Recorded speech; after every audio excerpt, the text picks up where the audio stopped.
Okay. Welcome everyone. What a gift to be together. Let's just take a let's just let some air fall out. Deep breath. For now, we can just relax and be and drop into awareness and enjoy and delight in simply being.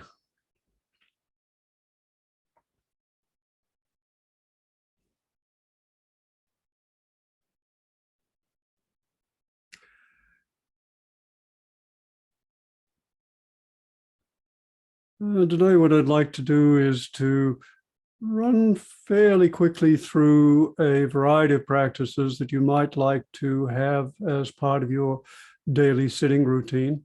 I've become increasingly impressed with the value of these practices over recent years and find that it's very valuable to begin a session with some, or sometimes if you have a longer sitting, with all of these. So I want to run through just briefly guiding us into a variety of practices, starting with just settling in and taking a few breaths and relaxing.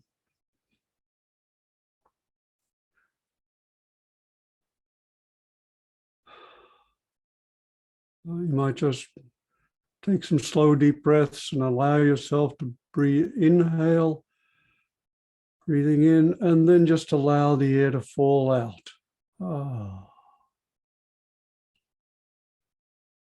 And you'll notice as you do, as you breathe in and allow the air to fall out, that there's an automatic tendency for the muscles around the chest and shoulders to relax and release.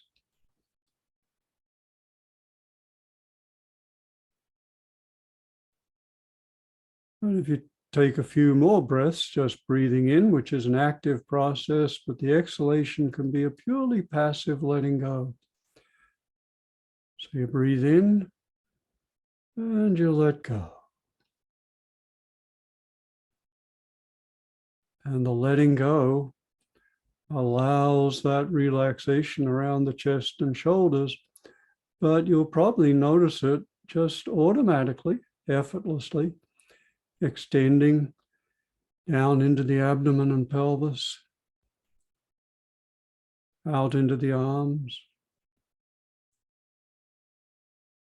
up the neck, into the jaw, which may just hang slightly. And you've already discovered in just 2 minutes one of the great secrets of relaxation, that relaxation isn't something we do, it's something we allow. So we just breathe in and let go, and the breath and the body know what to do, and the mind follows along. In the Tibetan Buddhist tradition, this would be quieting the winds on which the mind rides, and then the mind itself quietens.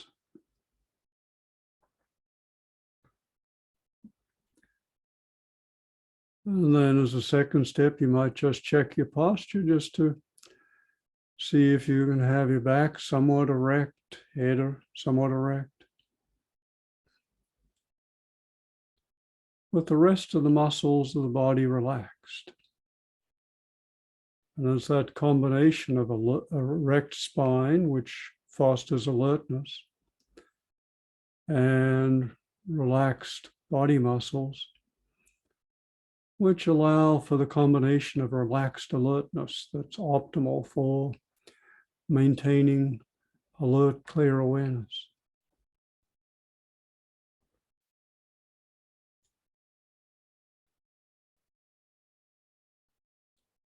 And then as a third step, I find it nice to just take a couple of moments to cultivate gratitude.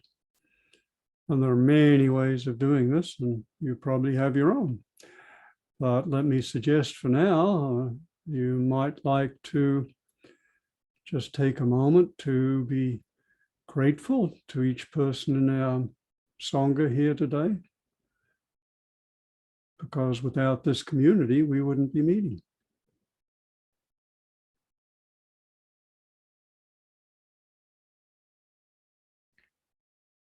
And you might think of all the countless people who worked on inventing and creating these electronics through which we are meeting.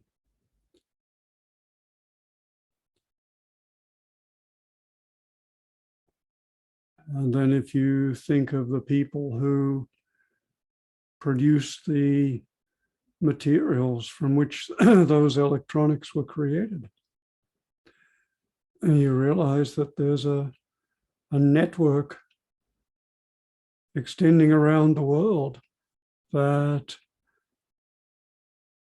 our meeting is dependent on.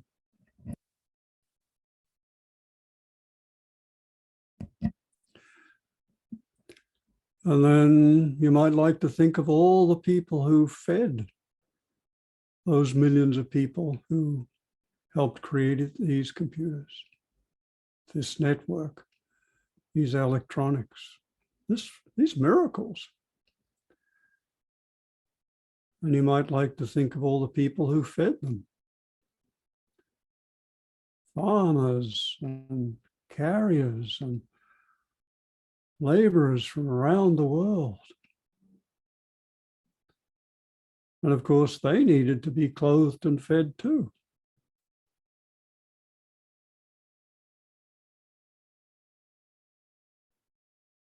And it doesn't take many steps before you begin to realize that something as apparently simple as our meeting together and having this wonderful opportunity to practice the Dharma is an example of interdependence. And that our ability to be here today is the result of a boundless network of people stretching around the planet who contributed in ways we'll never be able to fully understand or comprehend to our being here.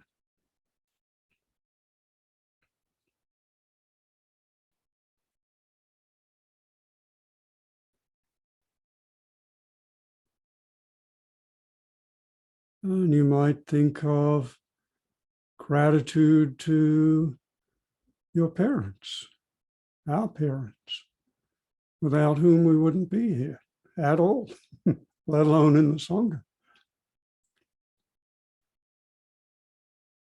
And their parents.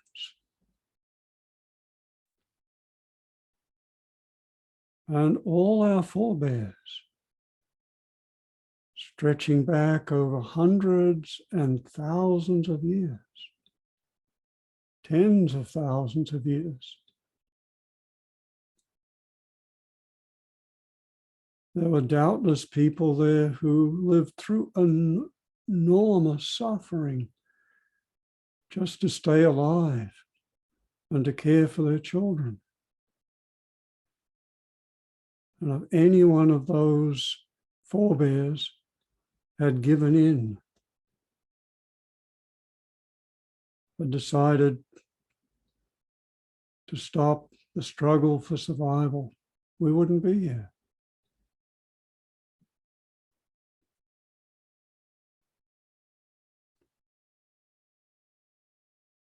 And we can think back to the people who invented the electronics we're using, and we can think back to the people who invented the tools for making these things, and back all the way. If we want to push it back, we can go back to the people who invented the use of fire. Once again, going back, it's a boundless network of people on whom our lives are dependent and by whose graces we sit here today.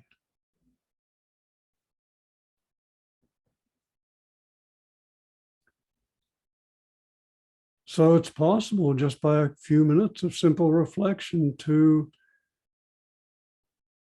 invoke and recognize a boundless network of people we can be grateful for, grateful to.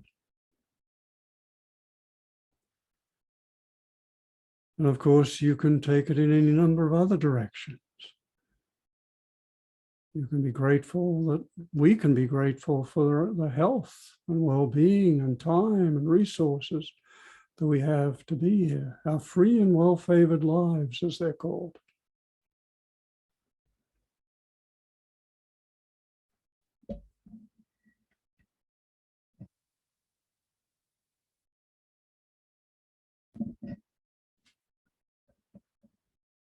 And take a moment now to focus in and just see if there's a feeling of gratitude. And notice where it is in your body. And put your awareness in it. Focus your attention and awareness in that feeling of gratitude. And notice something interesting, one of the magical powers of awareness. Awareness inhibits painful, destructive motives and emotions. Yet when we give our attention and awareness to positive, beneficent feelings and emotions, they tend to expand. You might notice that if you put your attention in the middle of that feeling of gratitude, you're literally imbued with it. Your whole being is filled with that beautiful feeling of gratitude.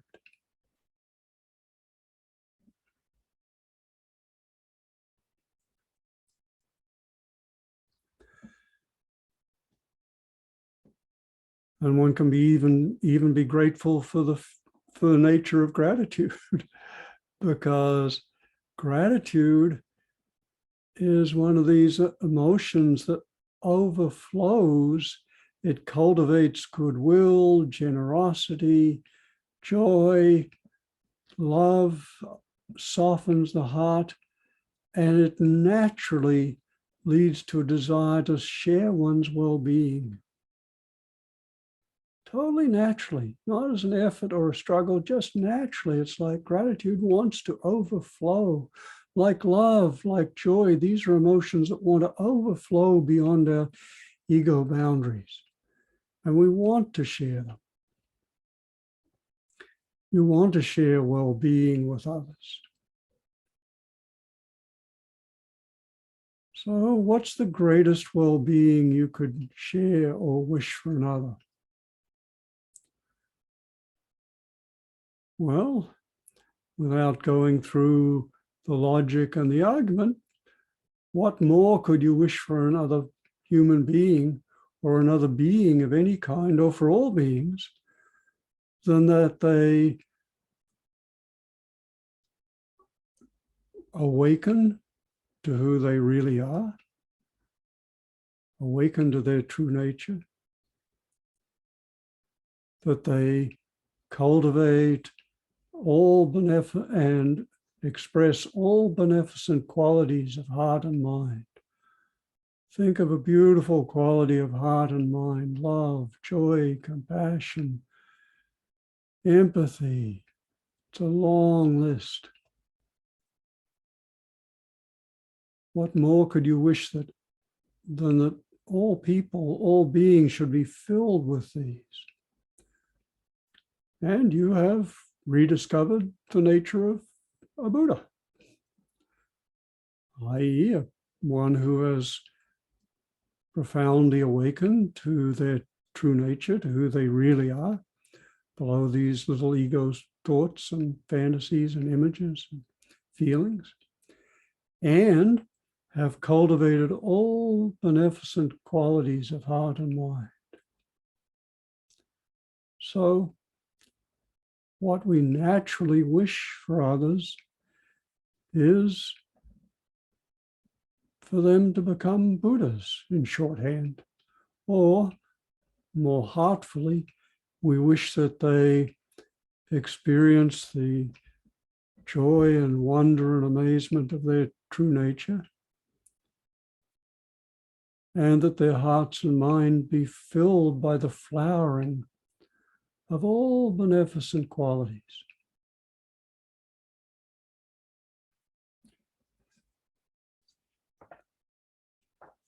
And so what we discover very quickly and easily is that the Bodhisattva aspiration, the desire to have our lives serve the welfare and awakening of all beings, is actually not this highfalutin abstract concept. It's actually what we really want when we ourselves realize our own blessings and good fortune. We just want to share that. And the fullest expression of wanting to share that is the Bodhisattva aspiration. The aspiration that our lives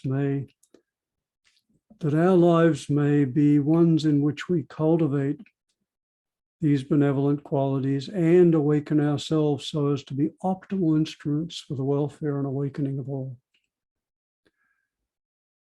And if you find a better aspiration, a more joyful, more encompassing, more loving, more caring, more compassionate, more awakening aspiration, please let me know, because I haven't found it. And as far, it seems like no one else in the tradition has found it.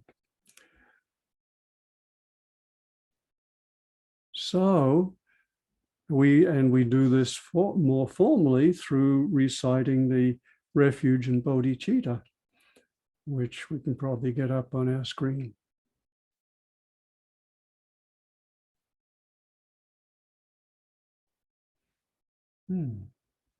Here we are.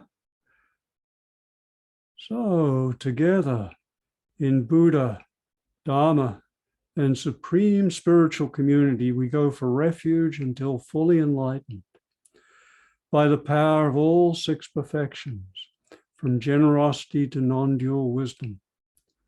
For the sake of all beings, may we realize Buddhahood. And again, we can be grateful that we can take refuge, we can take guidance, support from the Buddha, who we can think of as the ancient teacher, or we can think of it as our true nature. We can take refuge in the way things are, the Dharma.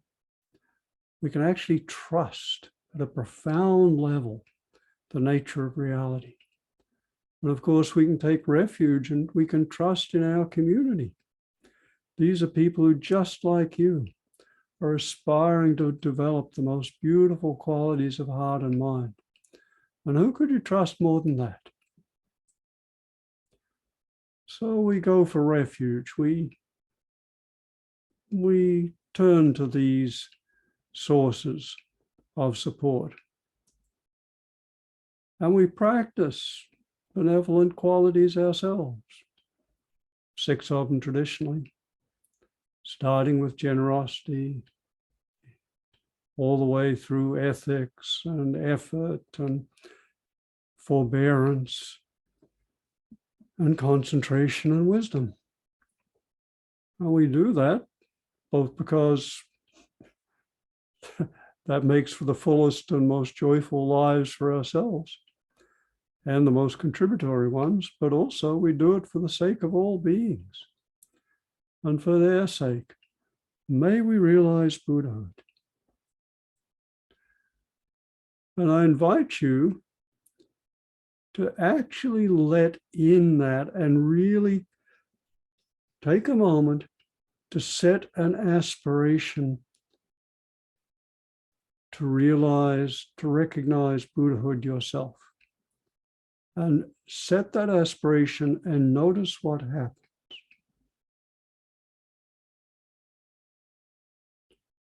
Set the aspiration to become a Buddha, that is, to awaken as fully as possible and to foster the flowering of all benevolent qualities as fully as possible. And notice what happens.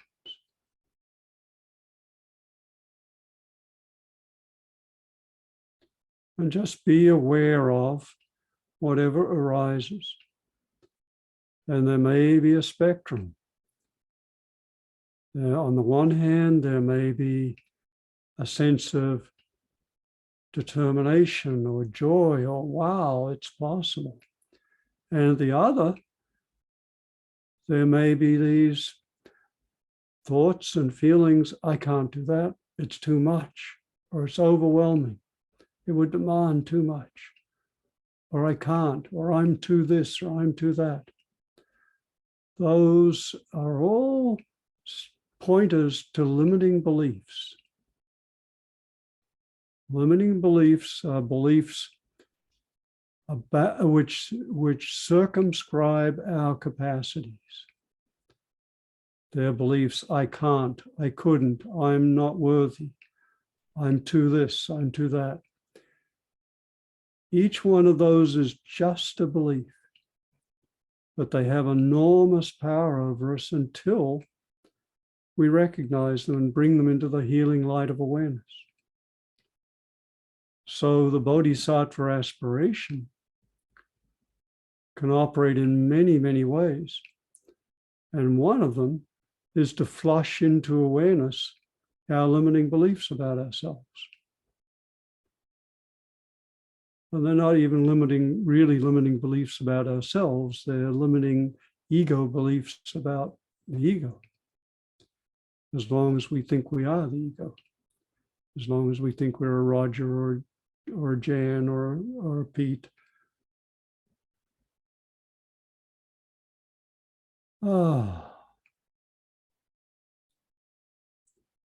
So setting a bodhisattva aspiration can be a practice in itself, which enables us to recognize aspects about ourselves that are limiting and constricting us. And beliefs are self-fulfilling prophecies. As Henry Ford said, those who believe they can do something and those who believe they can't are both right. So it's a really valuable practice to deliberately flush into awareness limiting beliefs of various kinds. We don't have to fight them. All we have to do is recognize them and recognize that they're just a belief. They're just a thought which we mistook for reality.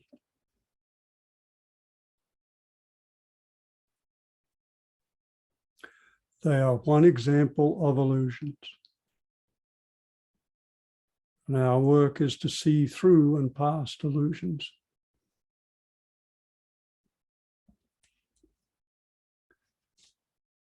Good. So now having relaxed, set up a posture, cultivated gratitude, and realized that the Bodhisattva aspiration is a spontaneous expression of that, recognized limiting beliefs, recognized they're just limiting beliefs.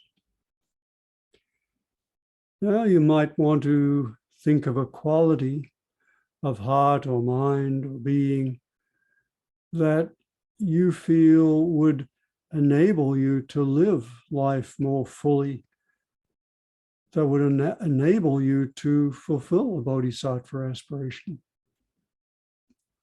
to move in that direction. And we should remember, going back just to the bodhisattva aspiration for a moment, we need to be careful about aspirations. At their best, aspirations are never shoulds or have tos. I should or I have to do something. They're like North Stars or compasses. It's like, that's the direction I want my life to go. I want to move more towards that.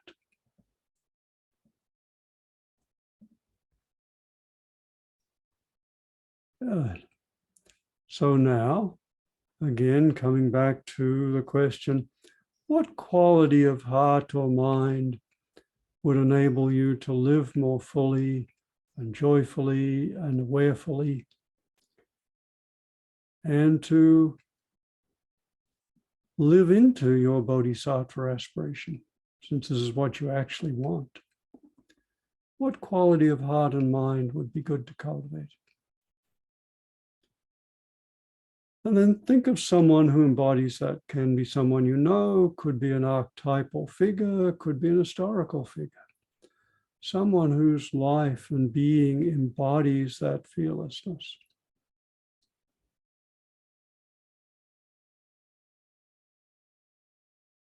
And see that person in front of you.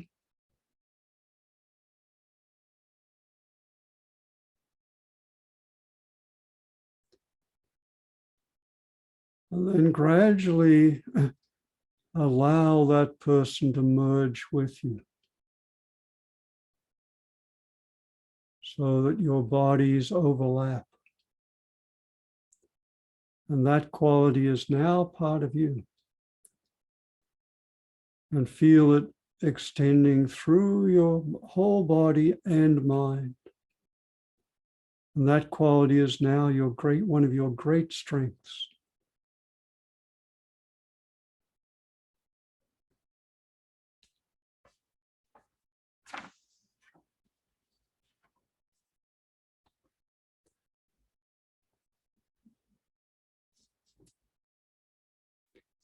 And just think of a challenging life situation.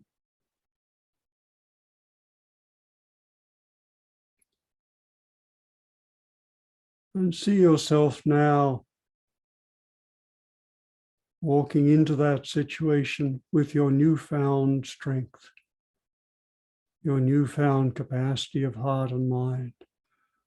And feel how it is to be in that situation, embodying this strength, embodying this quality. Notice the body posture, how it feels.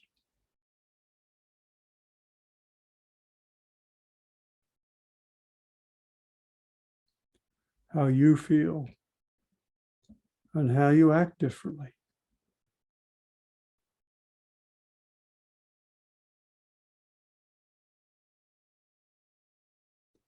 And know that you can call upon this strength at any time.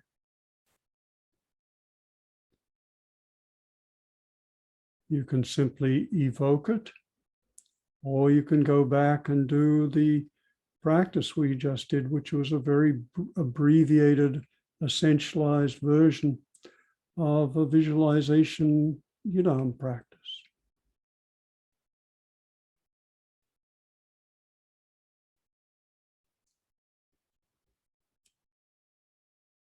And come back to your body.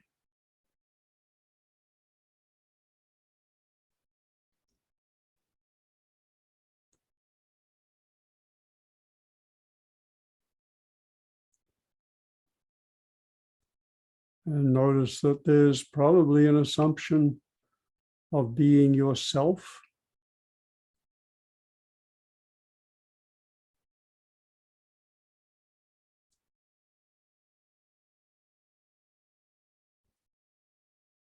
Being a Robert or a Ken or Nathan or Roger, and whoever you think you are. And scan through your legs. Let your awareness scan through your legs and see if you find a self sense.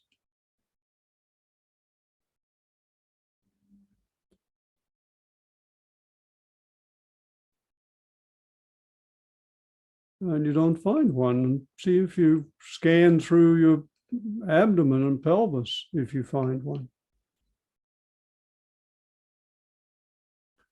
Any self-sense in the abdomen or pelvis.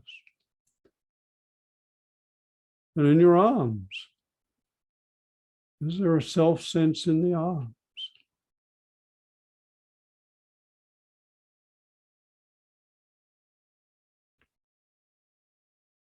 And see if you find a self-sense in your chest. And it's possible that you'll find what you had presumed was a self or a self-sense in the chest. But when you look closely, what you'll likely find is that it's a tension contraction. There's actually no self. There's just a sense of tension and contraction.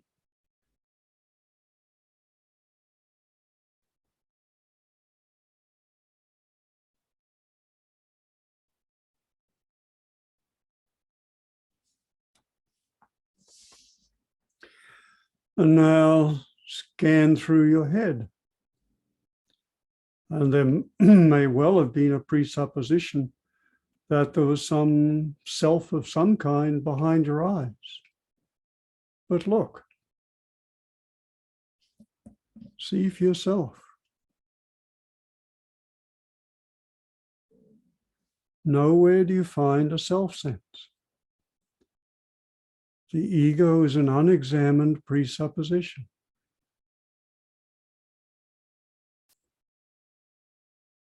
And when you look closely, you don't find it. But what does remain? Well, what remains is awareness. So notice that what remains is awareness.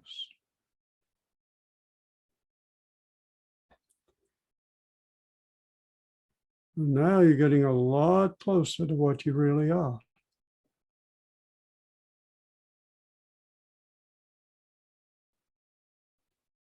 Pure awareness.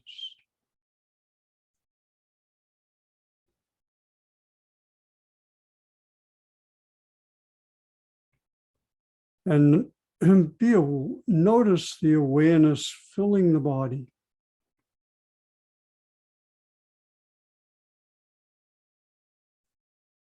And notice the awareness you have of the environment. You're noticing the environment.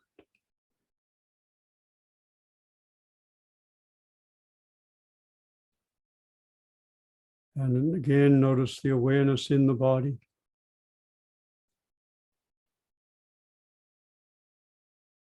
Now notice the body in awareness. Notice the body floating in your awareness.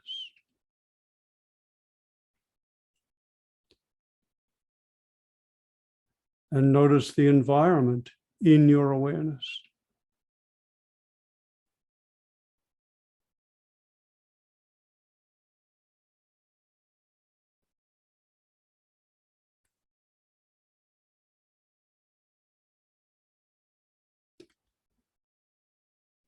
We were responding to representations, not the things themselves.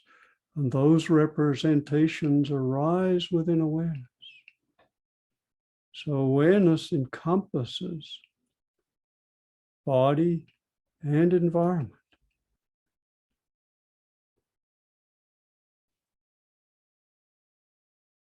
And just look ahead of you and slightly up. Doing the practice of sky gazing, just resting as that awareness, embracing, containing the body, containing the environment.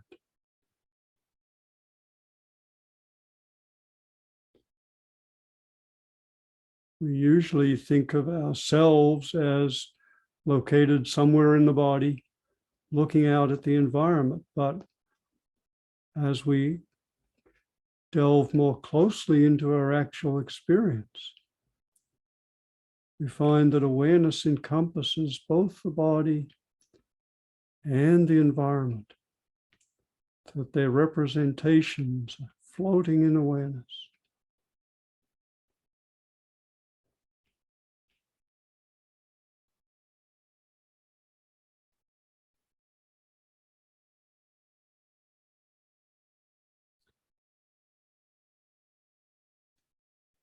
And as awareness, it's quite possible to simply allow mental phenomena, whether images or fantasies or feelings or thoughts, to simply pass through the open sky of awareness.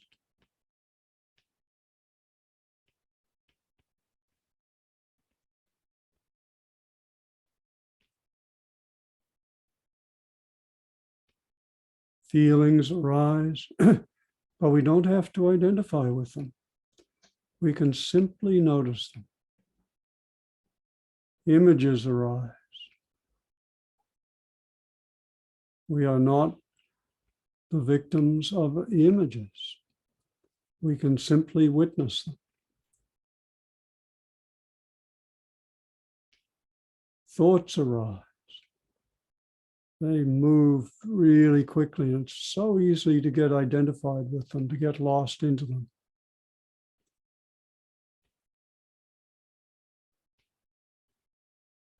If we identify with them, they become our experienced reality. If a thought, "I'm scared," arises and you don't notice, the next thing you know, you're feeling tense, anxious, your heart is beating faster, your body's tensed, and you think, "I'm scared, I'm scared." Or if a thought, "I'm scared," arises and you recognize it, it's like, oh, there's a thought that says, "I'm scared," and then it disappears.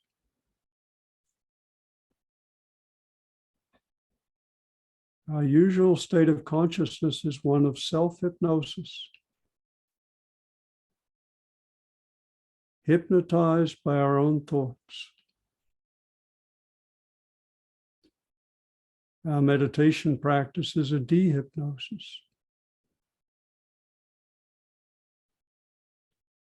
It's moving thought, it's shifting our relationship to thoughts from identifying with them to simply recognizing them. From subject to object. From our supposed identity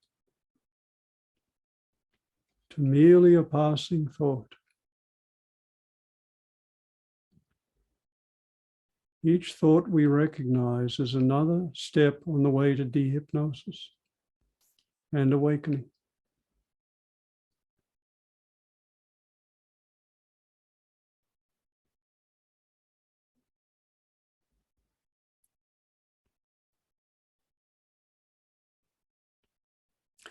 But to recognize mental phenomena,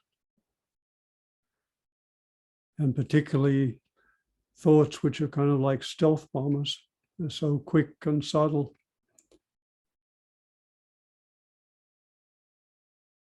requires awareness.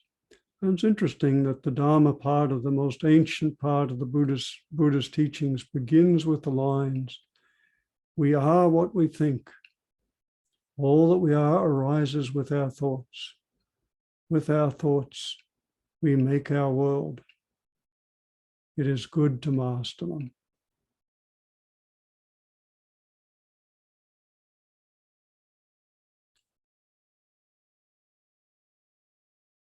But to recognize our thoughts, we have to be really present, really aware. And so now I'm going to invite you to do a little exercise. I invite you to just pick some object in your room or wherever you are. Pick an object and just look at it.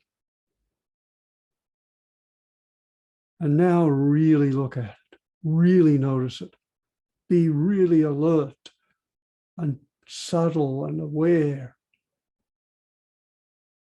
And notice how much more you see.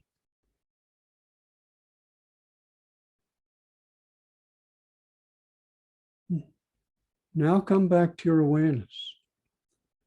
Open awareness.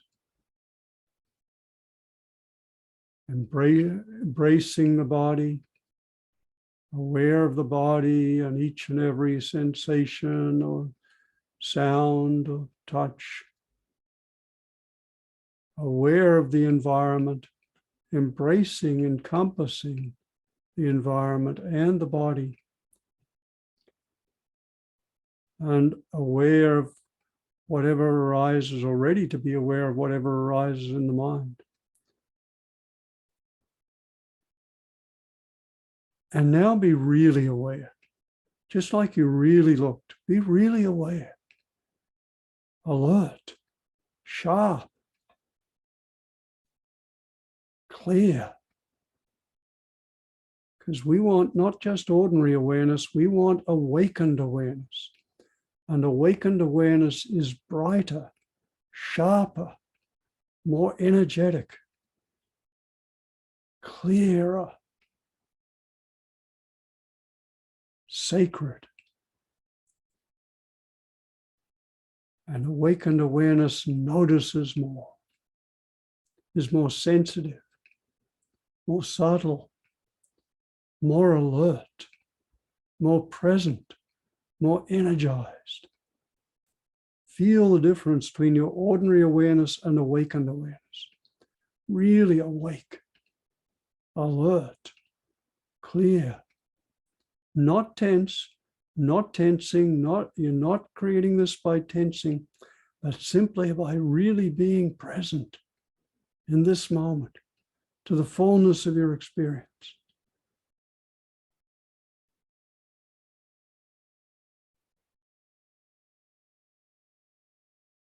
Alive, really alive.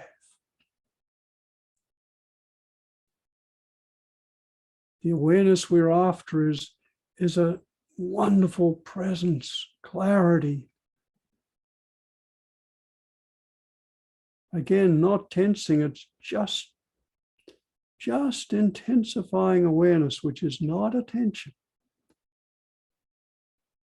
It's available to us. Awakened awareness is available to us in any moment.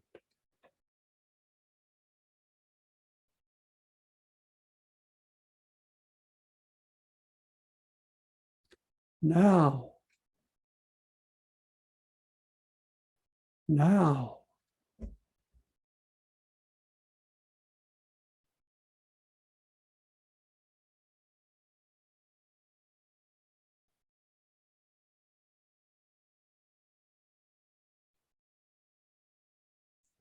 And just notice and be alert to any mental arisings, any images, feelings. Notice what emotional feelings you have right now. Because they're both emotions that arise and there are subtle background affects, emotional tones. What's the emotional tone? Whatever it is, it's okay.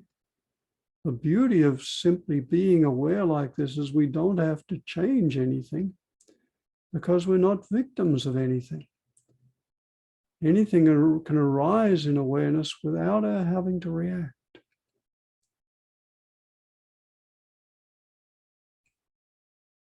And that's a gift.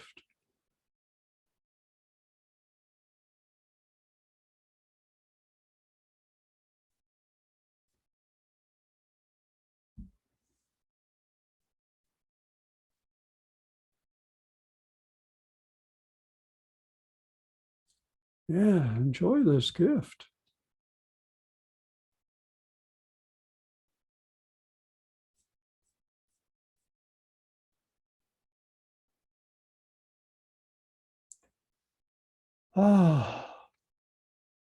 And be alert and relax. See if you can just hold that beautiful knife edge of relaxed alertness. Really alert, but no tension. Really alert and relaxed.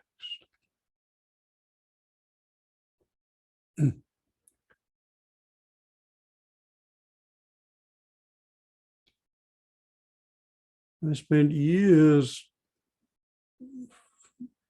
being befuddled by thoughts in particular, getting caught by them time and time again. And I tried this and tried that. But the most effective thing I found was just being more alert, being more aware. I thought I was aware, but there's a big difference between awareness, ordinary awareness, and awakened awareness.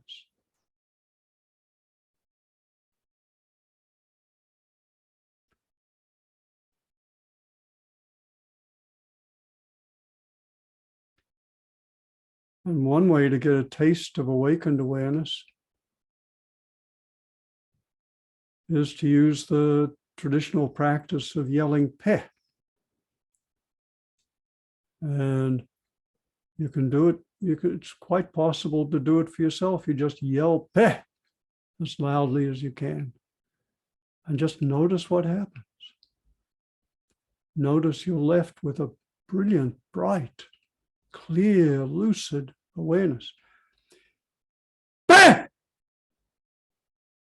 Notice what happens. Clarity, alertness, sharpness. That's awakened awareness.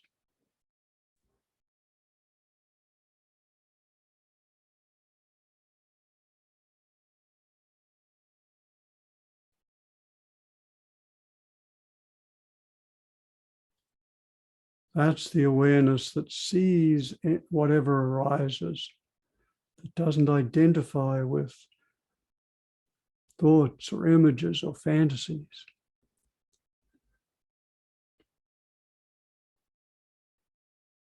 Brilliant, lucid, clear,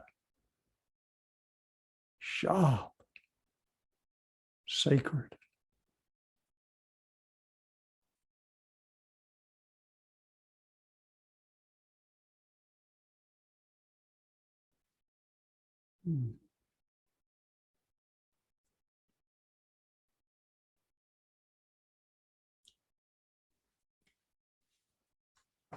So we've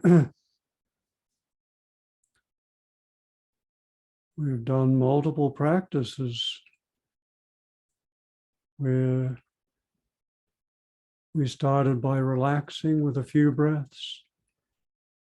We set up a posture.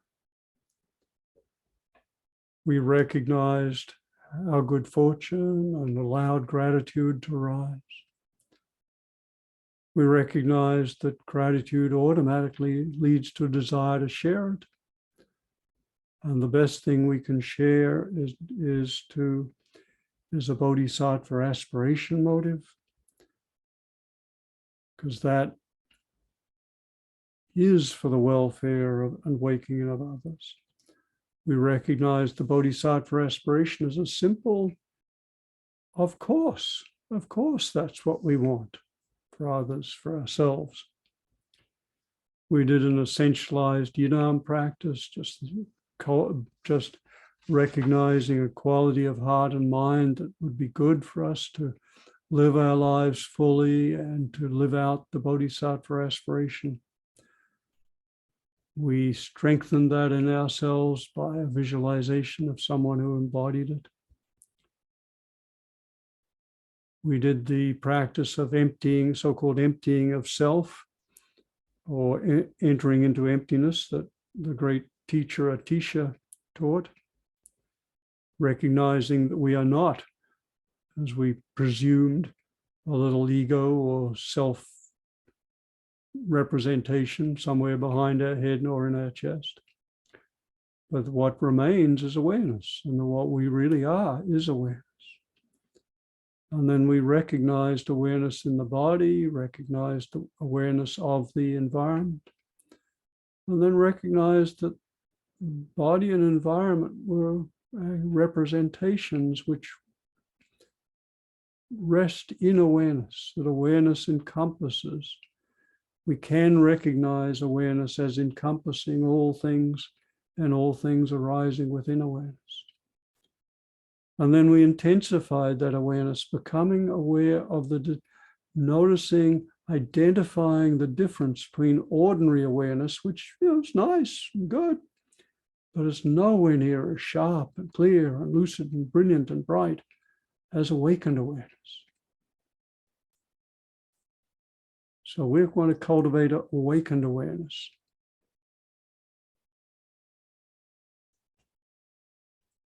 And now, having done all those practices, one of the things we automatically want to do is to offer the benefits to others.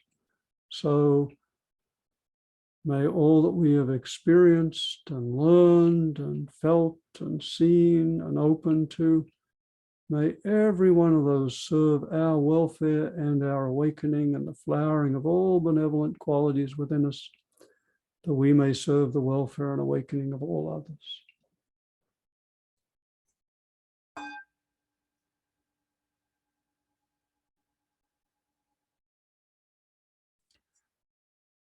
And that doesn't leave us a lot of time for discussion because we packed a lot in there.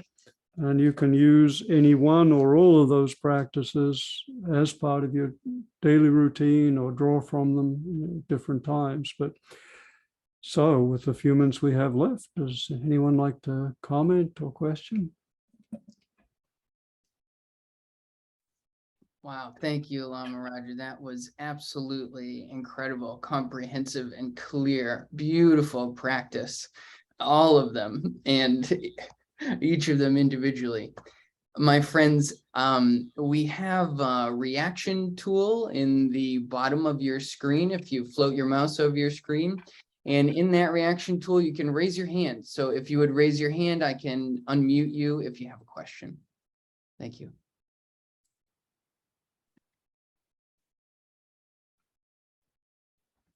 Excellent. Hi, Glenda. Nice to see you again. Hi, Glenda. Oh, I'm having a problem unmuting. Hold on. Sorry. Okay, there we go. Thank you, Lama Roger. Wow. Wow. And for being in the retreat last weekend. Gee, this week I didn't know what was happening. But until you talked today, I didn't know I was experiencing parts of awakened awareness. I just was more sensitive to how people felt.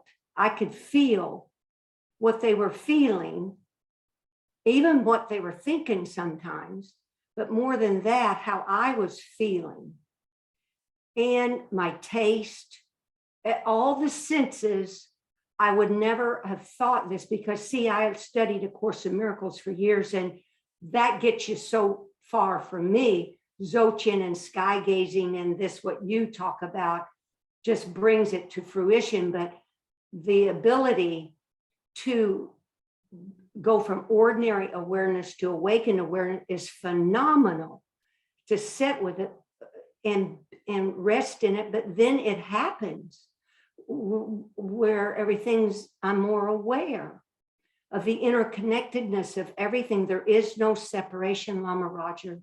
You know, in A Course in Miracles, it teaches, of course, every image is false. And so I just got involved in it's false. Not that it's all one. We're all in Buddha, all in spirit. So thank you, Lama Roger. Your teaching about awareness really helped me, and it worked, and it comes to, it'll only deepen. I've touched a part of it. I just know I've touched a part of it, and I'm open Beautiful. to more. Thank you. me too. We're wanted, huh? Right. And thank you, Glenda. And like you, I find A Course in Miracles and Dzogchen to be a beautiful combination too. And yeah, so wonderful you're doing that. And yes, you've discovered for yourself what it is to live with more awareness. It's like everything's sharper and clearer, and you just pick up more stuff in people, and you're sensitive, and there's empathy, and you're aware of what's arising in yourself. And it's like it's this dance of experience that's just, and there's more aliveness. It feels good. But I've been asking Holy Spirit how to dance with life. This is it. How to dance with life, with the forms as one. Thank you. Thank you. I won't take a bit more time. Wonderful. Enjoy the dance. Yeah. Thank you. Let's see. I see a question in the chat. Is there going to be a recording of this? And Alex, I think there is, isn't there? Yes, friends. So this is all on Facebook Live, so you can find it on Lama's Facebook page. And I believe, I think that's the best and closest way to find it. Is that so, Menla? Yes, she's nodding. So good. Facebook Live, it should be posted on his profile. Lama Roger, I see one more. We're almost out of time, but I see one more question in here, and it's a quick one. Do you do retreats? What part of the country, or if you don't do retreats, where can folks find you if they found this practice helpful? Let's see. Mainly, I support Lama Suryadas in his retreats, so you can get a 2 for 1. Brilliant. Excellent. So, my friends, let's wrap things up. I want to encourage you all to donate to the Dzogchen Foundation if you found this helpful and you want to keep Lama Roger and Lama Surya going on their missions of transmission. I'm going to post that in the chat right now. And yeah, let me just add that your donations would be very welcome. They go to the Dzogchen Foundation, not to me, but to support the work of Lama Suryadas and the whole outreach program. So the donations greatly appreciated. Beautiful. And so, friends, do consider becoming a member, and don't forget about our masterclass upcoming. You can check that out at dzogchen.org. Thank you so much, Lama Raja. That was amazing. And thank you to all of you for joining us today.